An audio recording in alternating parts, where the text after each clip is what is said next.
विपरीत जैसे हम पूरी पृथ्वी बना दिए, ये 90 डिग्री, ठीक है, ये 0 डिग्री, ठीक है, ये 30 डिग्री और ये 60 डिग्री। तो इन सब का कहना यह था कि हम करीब 87% यह बल कार्य करता है 60 डिग्री अक्षांश पर, ठीक है, और 30 डिग्री अक्षांश पर कितने परसेंट काम करेगा? 50%, ठीक है। ज्यादा कहां कार्य करेगा? 60 डिग्री पर। कहने का मतलब क्या हो गया? और यहां पर 0 डिग्री पे 0% कार्य करेगा, मतलब यहां पर करेगा ही नहीं। और यहां पर अगर 100% इसका हम प्रभाव मान लें, कोरियोलिस फोर्स का 90 डिग्री 100% अगर हम प्रभाव मान लें, तो यह 60 डिग्री पर करीब 87 डिग्री, ठीक है, 85 से 87 डिग्री कार्य करेगा, मतलब 85 से 87% कार्य करेगा अपनी फुल ताकत का। फुल ताकत का मतलब यहां पर अगर उसकी फुल ताकत कोरियोलिस फोर्स की है 90 डिग्री पर 100%, तो हम 60 डिग्री पर ऐसा पाते हैं करीब 85 से 87% अपना प्रभाव दिखाएगा और 30 डिग्री पर 50% अपना प्रभाव दिखाएगा। इस प्रकार से 30 से कम होते चले जाइए, इसकी भी मात्रा कम होती चली जाएगी और 0 डिग्री पर इसकी मात्रा 0% हो जाएगी। इससे हम क्या सीखते हैं कि हमेशा याद रखिएगा, हमेशा 0 डिग्री से जैसे जैसे हम 90 डिग्री की ओर जाते हैं, हमें कोरियोलिस फोर्स की जो ताकत होती है वह अधिक होती जाती है या उसमें हम इजाफा देखते हैं। अगला कारण, तीसरा कारण यह है अब केंद्रीय बल। देखिए कोई भी चीज अगर घुमाई जाती है तो वहां से क्या होता है?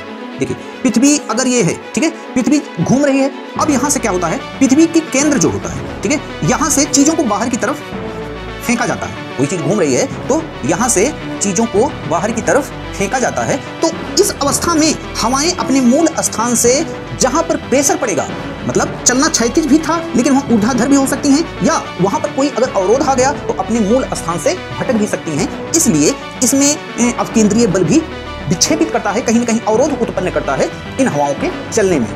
अगला कारण है चौथा कि जो पृथ्वी पर चलने वाली हवाओं का जो घर्षण होता है वह भी प्रभावित, उससे भी हवाएं प्रभावित होती हैं। कारण यह होता है महासागरों पर तो अच्छे से हवाएं चल लेती हैं तीव्र, लेकिन जहां पर स्थल आ जाते हैं वहां पर विषमता उत्पन्न होती है, जिससे हवाएं हमेशा विक्षेपित होती रहती हैं, अपने मूल स्थान पर सीधी न जाकर के विक्षेपित होती रहती है, कहीं पर्वत, कहीं पठार, कहीं पर नदियां। तो इन सबसे भी हवाओं की दिशा में अवरोध उत्पन्न होता है। तो यह सारी चीजें आप समझ गए हैं। अगली क्लास में हम पवनों के प्रकार, कितने प्रकार के पवने हैं, चाहे वो इंटरनेशनल पवन हो, चाहे वह स्थानीय पवन हो, ठीक है, लोकल विंड हो, चाहे वह छोटी छोटी जो चिनूक वगैरह हवाएं हैं, इन सब के बारे में अगली क्लास में समझेंगे। अभी तक तो यह जो आप समझ रहे हैं यह सब आपके दिमाग को प्रखर करने के लिए चीजें हैं कि किस प्रकार से इनकी रूपरेखा को हम समझें, कैसे इनकी क्रियाविधि को हम समझें। लेकिन आगामी क्लासों में हम धीरे धीरे छोटे छोटे क्लासों में अब देखेंगे। जैसे चिनूक हवा को देख रहे हैं तो सिर्फ चिनूक को ही देखेंगे, भले भी हम 2-3 मिनट का ही वीडियो बनाएं, लेकिन हम अब बहुत स्थिरता से चलेंगे, आपको किसी एक चीज के बारे में पूर्ण जानकारी देंगे। अब कैसे होता है, कैसे नहीं होता है, ये सारी चीजें, ये सब तो हम एक थोड़ी सी लंबी क्लास इसलिए ले रहे हैं कि हम हमारे जीएस वाले पार्ट में काफी चीजें हम बता भी चुके थे, इसलिए हम इसको एक सरसरी निगाह में देर तक वीडियो बना करके बता दे रहे हैं, ताकि आगे आने वाली क्लास में हम अच्छे से आपको एक एक कॉन्सेप्ट समझाते चलें। ठीक है, अब मिलते हैं आपसे नेक्स्ट वीडियो में, तब तक के लिए जय हिंद, जय भारत।